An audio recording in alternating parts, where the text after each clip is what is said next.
Hi friends, welcome back to our channel. ఇవాళ వీడియోలో నేను మీకు ఒక మంచి ఇన్ఫర్మేషన్ అయితే ఇవ్వబోతున్నానండి. ఏంటి అంటే మనం మందార మొక్కలు బాగా పువ్వులు పూయాలి, అలాగే మంచిగా పువ్వులు అనేది మొగ్గలు బాగా రావాలి, పువ్వులు అనేది మంచిగా పెద్ద పెద్ద సైజులో మంచి కలర్లో రావాలి అని అందరము అనుకుంటాము. మొక్క నాటిన దగ్గర నుంచి కూడా ఒకటే వాటరింగ్ అనేది చేస్తూ ఉంటాం కదా. అలాగే మొక్కకి ఎందుకు మనకి మొగ్గలు అనేది వాడిపోయి రాలిపోతుంటాయి, పువ్వులు అనేది పెద్ద పెద్ద సైజులో రావు, ఎటువంటి ఫర్టిలైజర్స్ ఇస్తే మనకి మొక్కలు అనేది మంచిగా హెల్తీగా మొగ్గలు అనేది విపరీతంగా వస్తాయి, అలాగే వచ్చిన మొగ్గలు ఎలా పువ్వులు రావాలి అని నేను మీకైతే ఇన్ఫర్మేషన్ అనేది ఇస్తానండి. అలాగే మీలో ఎవరైనా నా ఛానల్ కొత్తగా చూస్తున్న వాళ్ళైతే ప్లీజ్ సబ్స్క్రైబ్ చేయండి, లైక్ అండ్ షేర్ చేయండి. అలాగే వీడియో మొత్తం కూడా స్కిప్ చేయకుండా చూడండి.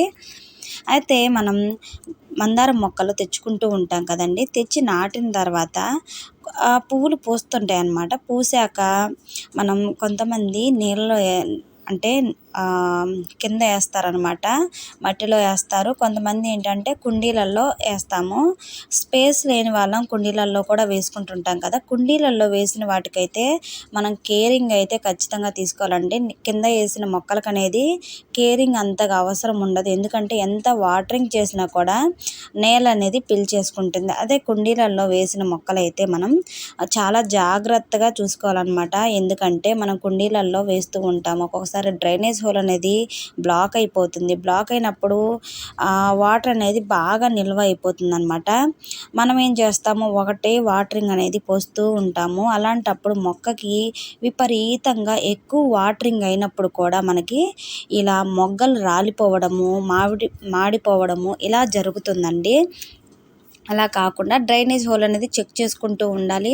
ఒకవేళ డ్రైనేజ్ హోల్ చెక్ చేసుకున్నా బాగున్నా కూడా మనం దానికి తగిన వాటరింగ్ అనేది చేయాలన్నమాట. ఊరికే వాటరింగ్ అనేది చేసినా కూడా మొక్క డల్గా అయిపోతుందండి. మరి విపరీతంగా వాటరింగ్ అనేది అస్సలు చేయకండి.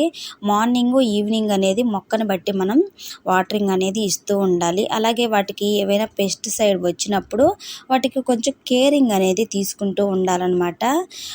మిల్లీ బగ్స్ వస్తుంటుంది, పేనుబంక, అలాగే పసుపు కలర్లో ఆకులు వచ్చి రాలిపోవడం ఇలా వచ్చినప్పుడు మనం కొంచెం కేరింగ్ అనేది తీసుకొని వాటికి ఏ ఫర్టిలైజర్స్ ఇస్తే మనకి మొక్కలు మంచిగా యూజ్ అవుతాయి అని చూసుకొని మనం ఫర్టిలైజర్స్ ఇస్తూ ఉంటే మనకి మంచిగా పువ్వులు అనేది మొగ్గలు బాగా వచ్చి పువ్వులు బాగా ఇచ్చుకుంటాయి అన్నమాట. కనీసం 1 ఇయర్కి ఒక్కసారి అయినా సరే మనం కుండీలలో ఉండే మొక్కలు అనేది రీపాటింగ్ అనేది చేసుకుంటూ ఉండాలి. ఎందుకు అంటే మనం కుండీలలో ఉండే మొక్కలు అనేటివి మొత్తం కూడా వేర్ సిస్టమ్ అనేది మొత్తం స్ప్రెడ్ అయిపోయి ఉంటాయి. స్ప్రెడ్ అయిపోయినప్పుడు మనకి మొక్కకు అనేది బలం లేకోకుండా ఉండిపోతాయి, పువ్వులు రావు, మొగ్గలు కూడా రాలిపోయే అవకాశం కూడా ఉంటుంది. ఎందుకంటే మొక్కలకి బలం లేనప్పుడు పువ్వులు ఎక్కడి నుంచి వస్తాయి. అలాగే మనం ఇలా మొక్క అంతా కూడా ఫస్ట్ ప్రూవింగ్ చేసుకోండి. ప్రూవింగ్ చేసుకున్న తర్వాత మొక్క అనేది రీపాట్ చేసుకోండి. రీపాట్ చేసుకునేటప్పుడు జాగ్రత్తగా మనం రీపాట్ చేసుకోవాలండి. వేర్ సిస్టమ్ అనేది కొలాప్స్ అవ్వకోకుండా రీపాట్ చేసుకుంటే మనకి మొక్క అనేది డల్ అవ్వకుండా చనిపోయే అవకాశం లేకోకుండా ఉంటుందన్నమాట. ఇలాంటివి రీపాట్ చేసేటివి వర్షాకాలము, వాతావరణం చల్లగా ఉన్నప్పుడు అలాంటప్పుడు చేసుకుంటూ ఉండండి. అలాగే ఈ వీడియో మీకు నచ్చినట్టయితే లైక్ చేయండి, షేర్ చేయండి, సబ్స్క్రైబ్ చేయండి. ప్లీజ్ సపోర్ట్ చేయండి. Bye friends.